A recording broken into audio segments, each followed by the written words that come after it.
Alright guys, Dragon Age Veilguard comes out in a little over a month. I believe it comes out on Halloween, which is kind of fitting because this game is definitely looking to be sort of a freak show, if I'm being completely honest. And again, I played all the Dragon Age games, despite what these people claim, that we are all just haters who don't play any video games. I played all of them, okay?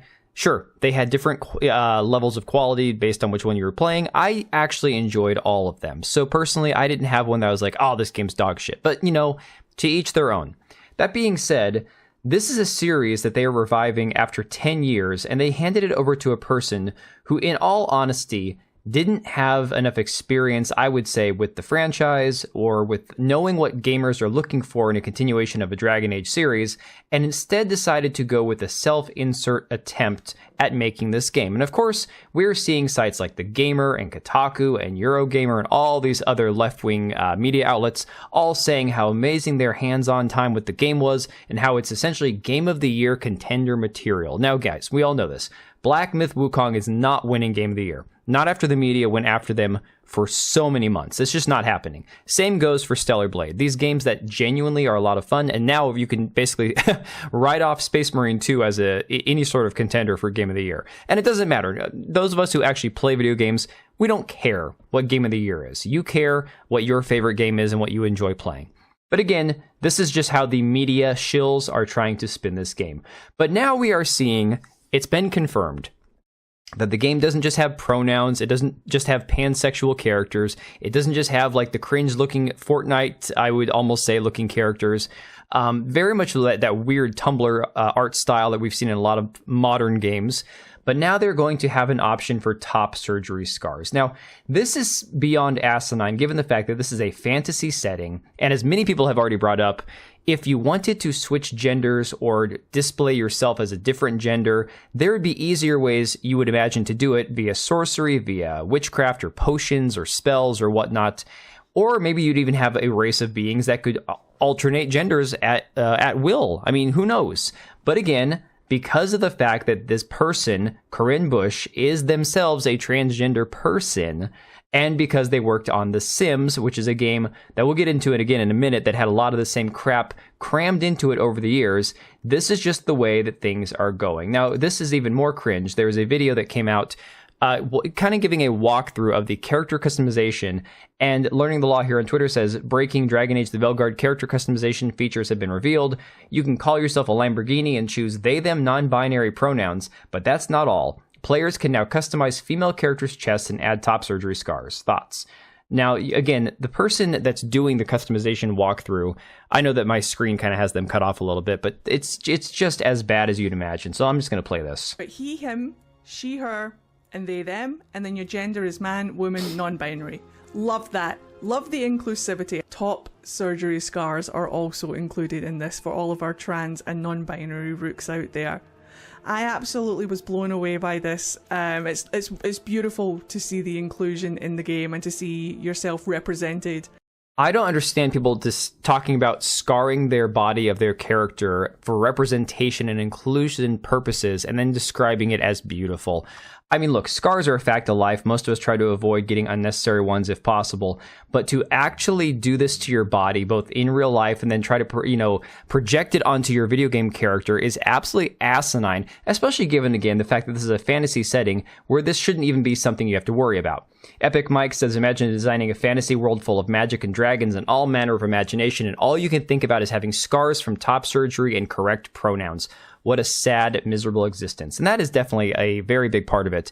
These are people who you'll see them on Twitter all day long, going after people, telling them to end their own lives because, again, they just hate these, chuds and stuff that want to push back against this crap.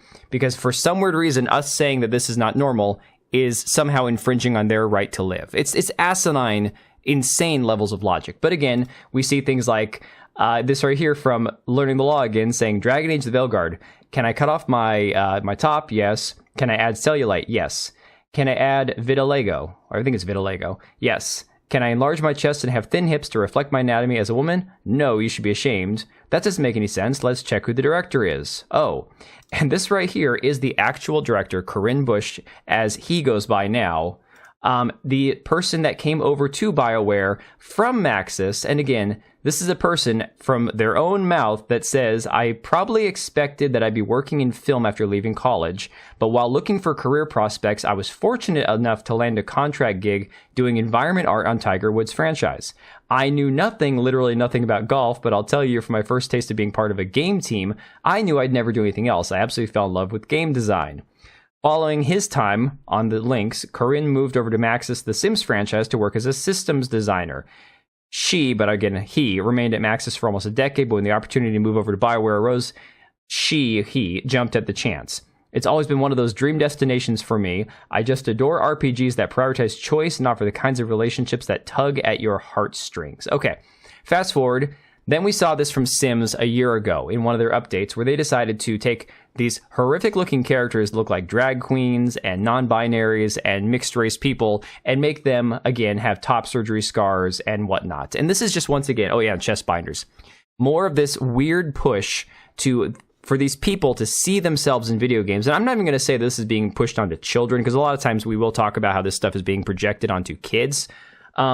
I'm sure some people's kids are playing The Sims 4. I know that Dragon Age is not a game that's intended for a young audience, to be fair. Again, it's a mature game. But even from just looking at it from the perspective of a mature game, people don't want this. But again, Maxis, the studio that made The Sims, is all about diversity, equity, and inclusion, which is exactly why Corinne Bush was working there.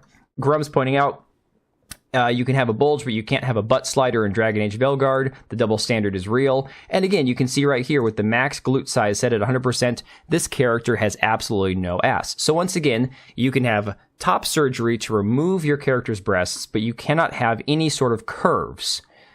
So Learning the Law says, here's your max chest size for Dragon Age Veilguard. And again, this is supposed to be a female character with, I would say, A cups for a chest. Grum says, not only does Dragon Age Veilguard feature top surgery scars, but also vitiligo and cellulite. These are obvious fetish self-inserts being foisted on gamers. And again, of all things, sure, it's always fun to make your character kind of fat, but who would intentionally give your character like vitiligo or cellulite to be, for God's sake, this is as much of a self-insert as you will possibly ever see in a game. Smash JT says it's a slippery slope. Exhibit A in real time. Jiggle physics are bad. Big boobs are bad. Scantily clad, bad. Scars / questing gender, great. But again, just look at Dustborn. Look at these recent games, these modern woke games. And this person on Reddit points out that a character in Dustborn looks exactly like the shitty custom Saints Row character Oni Plays made. And again, it's exactly what this is. It's not just about needing to see yourself. It's needing all these characters to be abnormal, to not fit the normal mold of what is the ideal personification of masculinity or heroism or femininity. They want everything to be some sort of weird blurred freak show, and that's what they need it projected on their movies, on their TV shows, in their artwork, in their cartoons, and of course in their video games. And Demion says, maybe a hot take, but I have a creeping feeling the Dragon Age Veilguard will win Game of the Year at the Game Awards this December. Hear me out, it could be the most milquetoast RPG ever, however it has all the right politics. The sliders we've seen in previews confirms this too. I have a good or bad feeling, I guess, that this will win Game of the Year since it's decided by committee and not players. Will I be wrong? I guess we'll see, but this game has all the checklists needed to be picked in my opinion. Ironically, then you have people like Ash Parrish over at The Verge saying things like this: nothing is certain, but old and busted, death and taxes, new hotness, Nintendo lawyers, and transphobes' obsession with trans prawn. The worst people you don't know who have never played a Dragon Age or Bioware game are going to have something to say about that. And again, she works for a site, much like all these other ones, like Game Rant, Eurogamer, IGN, GameSpot, Kotaku, all these other ones, The Gamer that we just showed you, saying it feels like the series Mass Effect 2 moment, definite Game of the Year contender, character creator I've always wanted, Bioware at its most confident. So this is exactly a game that is made for games journalists, the modern audience, and not at all for fans of the franchise and for gamers first and foremost. So I'm going to leave it right there, guys.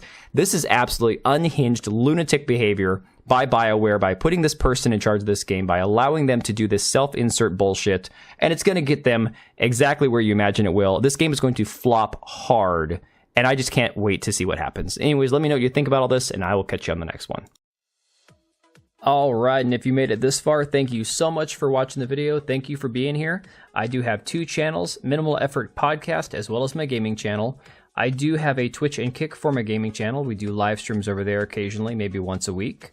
And then if you are in the market for a new PC, make sure to check out Meta PCs. Click the link I have down below, use code TBO at checkout for a special discount. Thanks again for watching, and I'll see you next time.